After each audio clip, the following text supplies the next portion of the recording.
বিরোধী দলনেতা হয়েই লোকসভার অধিবেশনে জ্বালাময়ী ভাষণ দিয়েছেন রাহুল গান্ধী।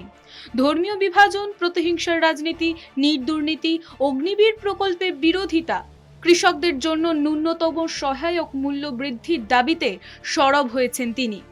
পাশাপাশি মণিপুর ইস্যুতে নতুন করে আক্রমণ শানান প্রধানমন্ত্রী নরেন্দ্র মোদীকে।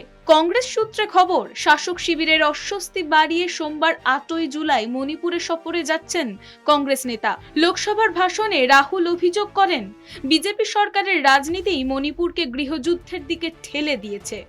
এই ইস্যুতে প্রধানমন্ত্রী নরেন্দ্র মোদীর ভূমিকায় তীব্র নিন্দা করেন বিরোধী দলনেতা।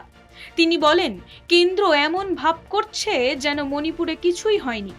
সরাসরি মোদীকে আক্রমণ করে রাহুল আরও বলেন, আপনি মণিপুরকে গৃহযুদ্ধে নিমজ্জিত করেছেন। আপনার নীতি এবং রাজনীতি দ্বারা পুড়ে গিয়েছে মণিপুর। কংগ্রেস নেতার কটাক্ষ, কেন্দ্রের আচরণে মনে হচ্ছে মণিপুর একটি ভারতীয় রাজ্যই নয়,